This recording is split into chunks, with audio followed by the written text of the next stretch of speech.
প্ৰধানমন্ত্ৰী কৃষক মানধন যোজনা এই যোজনাটোৰ ৰেজিষ্ট্ৰেশ্যন বৰ্তমান আৰম্ভ হৈ গৈছে। আপুনিও যদি এজন কৃষক হয় তেনেহ'লে আপুনিও এই যোজনাৰ অন্তৰ্গত ৰেজিষ্ট্ৰেশ্যন কৰিব পাৰিব আৰু চৰকাৰৰ ফালৰ পৰা মাহত ৩,০০০ আৰু বছৰত ৩৬,০০০ টকা আপুনি পেঞ্চন হিচাপে লাভ কৰিব পাৰিব। এই যোজনাৰ অন্তৰ্গত সেইসকল কৃষকো লাভৱান হ'ব যিসকলে প্ৰধানমন্ত্ৰী কৃষক সন্মান নিধি যোজনাৰ লাভ পাই আছে আৰু সেইসকলো যিসকলে এই যোজনাৰ অন্তৰ্গত ৰেজিষ্ট্ৰেশ্যন কৰা নাই। আজি এই ভিডিঅ'টোত আমি জানিম প্ৰধানমন্ত্ৰী কৃষক মানধন যোজনা কি হয়, এই যোজনাৰ অন্তৰ্গত আপুনি কেনেকৈ ৰেজিষ্ট্ৰেশ্যন কৰিব পাৰিব আৰু আপুনি কেনেকৈ লাভৱান হ'ব। কিন্তু ভিডিঅ'টো আৰম্ভ কৰাৰ আগত মই আপোনালোকক এটা ৰিকুৱেষ্ট কৰিব বিচাৰোঁ। যদি আপুনি এই চেনেলটোত নতুন হয় তেন্তে এই চেনেলটো ছাবস্ক্ৰাইব কৰি ল'ব আৰু নিজৰ ফেমিলি বা ফ্ৰেণ্ডৰ লগত শ্বেয়াৰ কৰিব নাপাহৰিব। প্ৰধানমন্ত্ৰী কৃষক মানধন যোজনাৰ বিষয়ে অধিক জানিবৰ বাবে আৰু ইয়াৰ বাবে অনলাইন আবেদন কৰিবলৈ আপুনি নিজৰ মোবাইলৰ ব্ৰাউজাৰটো খুলি গুগলত চাৰ্চ কৰিব PMKMY।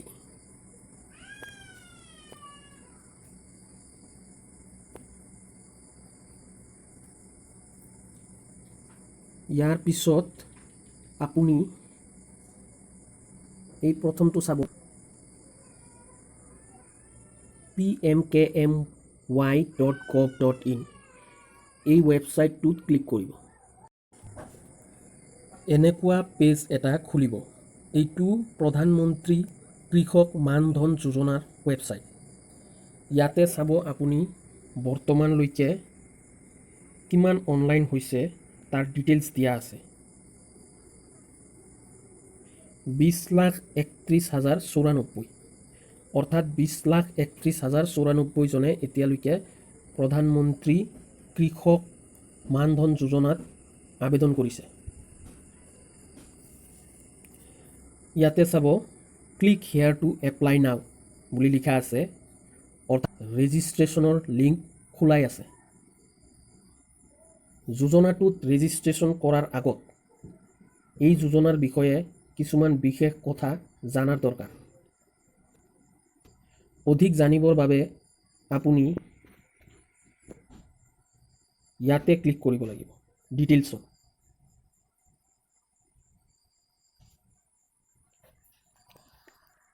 এয়া আমাৰ সন্মুখত এইটো পেজ খুলিছে। ইয়াতে ধুনীয়াকৈ ডিটেইলছ লিখা আছে। প্ৰধানমন্ত্ৰী কৃষক মানধন যোজনাৰ বিষয়ে আপুনি জানিব লগা তথ্য ইয়াতে পাব।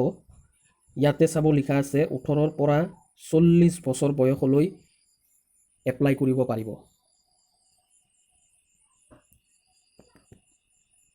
তাৰপিছত আমি তলত দিগি চাম। ইয়াতে চাব ইলিজিবিলিটি ক্ৰাইটেৰিয়া লিখা আছে। ইলিজিবিলিটি ক্ৰাইটেৰিয়া মানে হৈছে যোগ্যতা। কি যোগ্যতা লাগে প্ৰধানমন্ত্ৰী কৃষক মানধন যোজনাত আবেদন কৰিবলৈ। প্ৰথমটো sub for small and marginal farmers, মানে ক্ষুদ্ৰ আৰু লঘু কৃষকসকলৰ বাবেহে।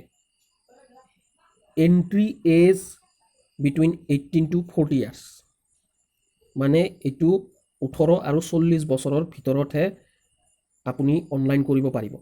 তাতকৈ বয়স কম বা বেছি হ'লে আপুনি ইয়াতে আবেদন কৰিব নোৱাৰে। নেক্সট চাব 3 নম্বৰটো cultivable land up to 2 hectares as per land records of the concern state, মানে যদি কাৰোবাৰ মাটি 2 হেক্টাৰতকৈ বেছি থাকে তেওঁ এই কৃষক মানধন যোজনাত আবেদন কৰিব নোৱাৰিব।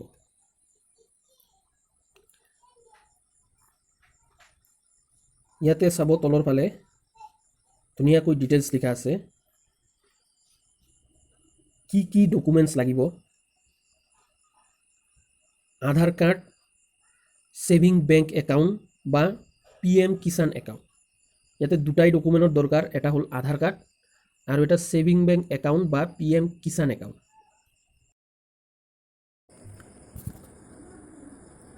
এতিয়া আমি চাম এই ফিচাৰ ছেকশ্যনটোত কি লিখা আছে। ইয়াতে ক্লিক কৰিলে আমি দেখা পাম, ইয়াতে চাব প্ৰথমটোত লিখা আছে এছিউড পেনশ্যন অফ 3000 পাৰ মান্থ। ইয়াত আপুনি 3000 টকা এছিউড ৰিটাৰ্ণ, অৰ্থাৎ 3000 টকা যে আপুনি পেনশ্যন হিচাপে পাব তাৰ গেৰাণ্টি দিছে চৰকাৰে। কিন্তু এটা কথা মন কৰিবলগীয়া যে 3000 টকা আপুনি 60 বছৰ হোৱাৰ পিছতহে পাব। তাৰ পিছত লিখা আছে ভলাণ্টাৰী এণ্ড কণ্ট্ৰিবিউটৰী পেনশ্যন স্কিম, অৰ্থাৎ স্ব ইচ্ছাত কৰা বৰঙনিমূলক এটা স্কিম। ইয়াতে আপুনি নিজৰ অৰিহণা আগবঢ়াব লাগিব। এইটো মাহে মাহে আপোনাৰ বেংক একাউণ্টৰ পৰা কাটি ৰাখিব।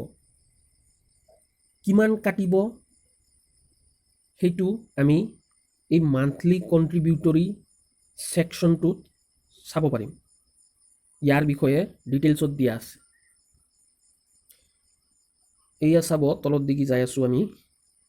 ইয়াতে লিখা আছে 18 বছৰ বয়সৰ, যদি আপোনাৰ বয়স 18 বছৰ হয়, আপুনি 55 টকাকৈ মাহে থ'ব লাগিব। অৰ্থাৎ আপোনাৰ বেংকৰ একাউণ্টৰ পৰা 55 টকাকৈ কাটি ৰাখিব আৰু এই পইচাটো মাহে মাহে কাটি থাকিব যেতিয়ালৈকে আপোনাৰ বয়স 60 বছৰ নহয়। 60 বছৰ হোৱাৰ পিছত আপোনাৰ একাউণ্টত আকৌ আপুনি পেনশ্যন হিচাপে পইচাটো ঘূৰাই পাব 3000 টকা প্ৰতি মাহে। ইয়াতে এটা কথা লক্ষ্য কৰিব লগা যে আপুনি দিয়া 55 টকাৰ লগত চৰকাৰেও আপোনাৰ সহায়ৰ বাবে 55 টকাকৈ আপোনাক বৰঙণি আগবঢ়াব। ঠিক সেইদৰে আপোনাৰ বয়স যদি 19 বছৰ হয়, আপোনাৰ এমাউণ্টটো হ'ব 58 টকা। 20 বছৰ হ'লে এমাউণ্টটো হ'ব 61 টকা। 21 বছৰ হ'লে এমাউণ্টটো হ'ব 64 টকা। অৰ্থাৎ আপুনি মাহে মাহে 64 টকাকৈ একাউণ্টত থৈ যাব লাগিব। বয়সটো বেছি হ'লে পইচাটো বেছি হৈ যায়। ইয়াৰ কাৰণটো এইটোৱে যে এজন 30 বছৰ বয়সৰ মানুহ এজন 60 বছৰ বয়স হোৱালৈকে মাত্ৰ 30 বছৰ সময় লাগে, কিন্তু 18 বছৰ বয়সৰ মানুহ এজনৰ 60 বছৰ হ'বলৈ বহুত বেছি সময় লাগে। গতিকে 18 বছৰ বয়সৰ মানুহে কম পইচা থ'ব লাগিব আৰু 30 বছৰ বয়সৰ মানুহে বেছি পইচা থ'ব লাগিব। অৰ্থাৎ যদি বয়স 30 হয় আপোনাৰ 105 টকা হ'ব আৰু যদি বয়স আপোনাৰ 18 হয় পিছে 55 টকা হ'ব।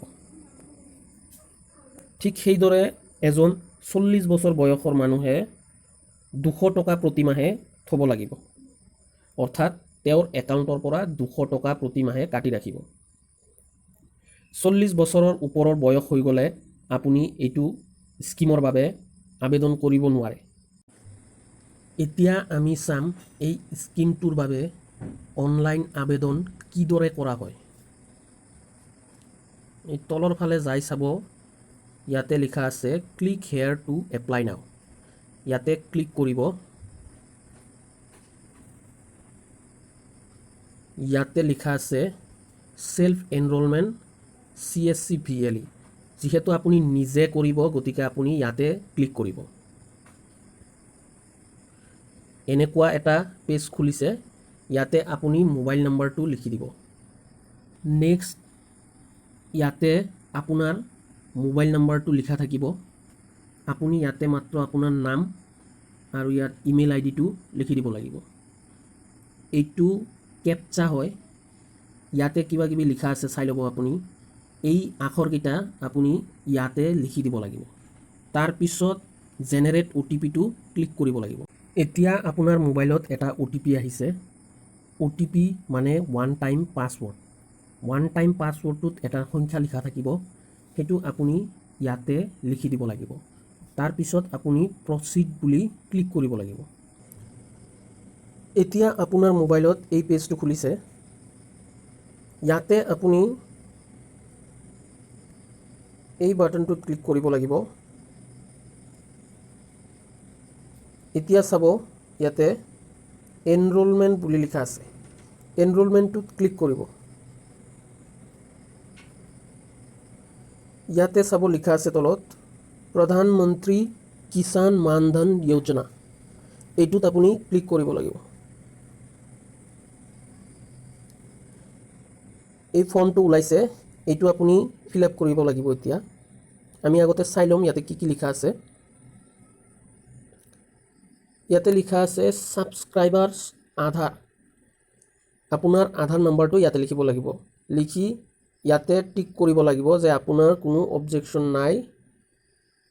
তাৰপিছত আপুনি ফেচ ডিটেইলটো মাৰাৰ লগে লগে আপোনাৰ আধাৰৰ ডিটেইলছখিনি ইয়াতে তলত শ্ব' কৰিব।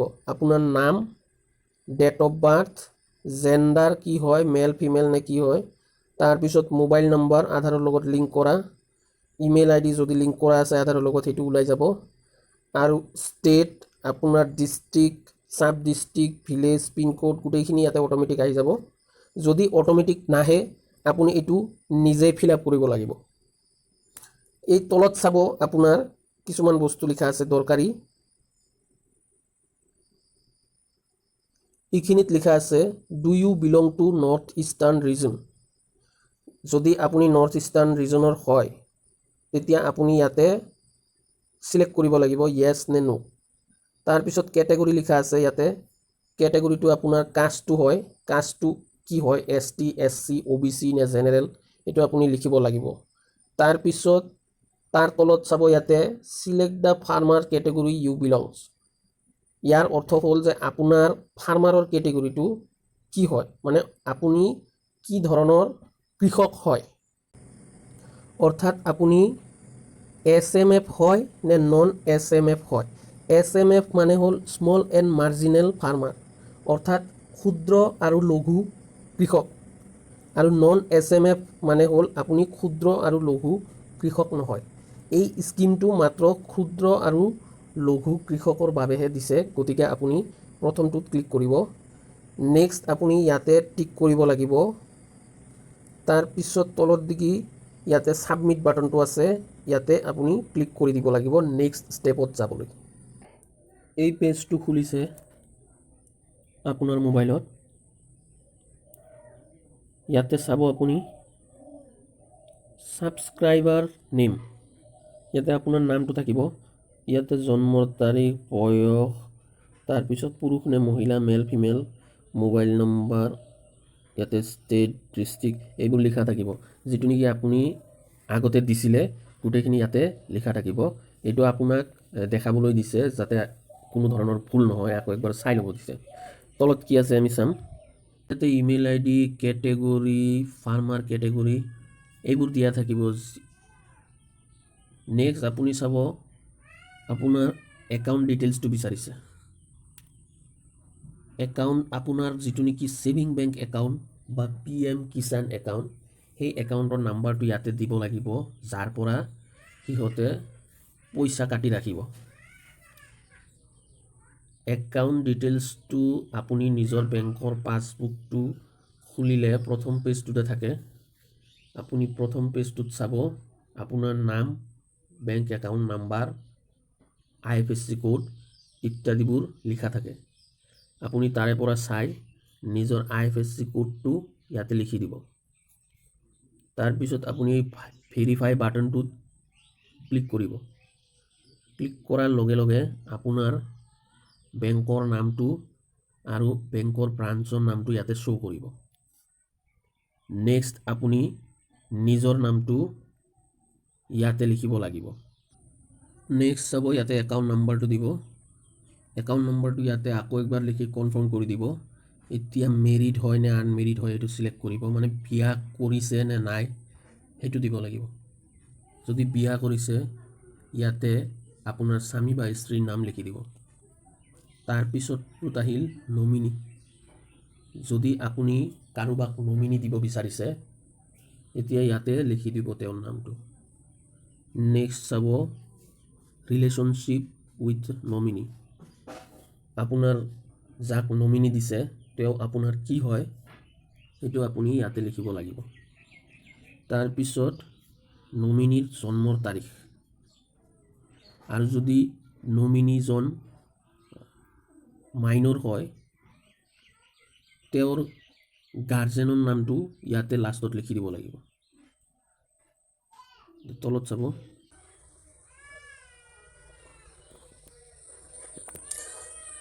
ইয়াতে গাৰ্জেনৰ নামটো লিখাৰ পিছত আপুনি তলৰ ফালে চাব কন্ট্ৰিবিউশ্যন ফ্ৰিকুৱেঞ্চি লিখা আছে, মানে আপোনাৰ যিটো মাহে মাহে পইচা কাটিব সেইটো আপুনি কিদৰে কাটিব বিচাৰে সেইটো ইয়াতে উল্লেখ কৰিব দিছে, যে আপুনি সেইটো মাহিলী কাটিব দিছে নে 3 মাহ পিছে পিছে কাটিব দিছে নে 6 মাহ পিছে পিছে কাটিব দিব নে 12 মাহ পিছে কাটিব দিব, সেইটো ইয়াতে উল্লেখ কৰিব দিছে। মানে যেটো নেকি পইচা মাহে মাহে আপোনাৰ একাউণ্টৰ পৰা কাটিব সেই পইচাটো আপুনি কেনেকৈ কাটিব দিছে সেইটো ইয়াতে উল্লেখ কৰিব দিছে।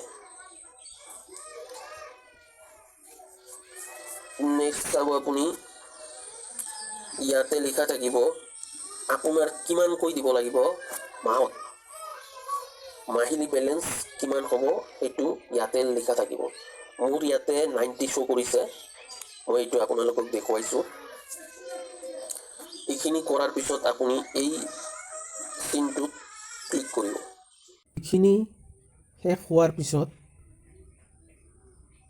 এইখিনি কৰাৰ পিছত আপুনি আপোনাৰ মোবাইলত চাব এটা ফৰ্ম আহিছে, এই ফৰ্মটোত আপুনি যিখিনি ডিটেইলছ ফিল আপ কৰিলে গোটেইখিনি থাকিব। সেই ফৰ্মটো আপুনি প্ৰিণ্ট আউট কৰিব লাগিব। প্ৰিণ্ট আউট কৰি তাতে ছিগনেচাৰ এটা কৰিব লাগিব। তাৰপিছত আপুনি সেইটো আকৌ আপলোড কৰিব লাগিব। আপলোড কৰাৰ লগে লগে আপোনাৰ অনলাইন কৰাৰ কাম শেষ হৈ গ'ল। এতিয়া চাব আপুনি এনেকুৱা কাৰ্ড এটা আপোনাৰ মোবাইলত ডাউনলোডৰ বাবে উপলব্ধ আছে। এইটো ফ্ৰণ্ট ছাইড হয়, এইটো বেক ছাইড হয়। এই কাৰ্ডটোত চাব আপুনি আপোনাৰ নাম, ডেট অফ বাৰ্থ, আপুনি কিমান টকাকৈ মাহত দিব লাগিব আৰু কেতিয়ালৈকে দিব লাগিব গোটেইখিনি লিখা আছে। এই কাৰ্ডটো আপুনি প্ৰিণ্ট আউট কৰি ধুনীয়াকৈ লেমিনেশ্যন কৰি ৰাখি থ'ব। মোৰ ভিডিঅ'টো কেনে লাগিল কমেণ্ট ছেকশ্যনত জনাব আৰু এনেকুৱা ভিডিঅ' পাই থাকিবলৈ চেনেলটো ছাবস্ক্ৰাইব কৰিব।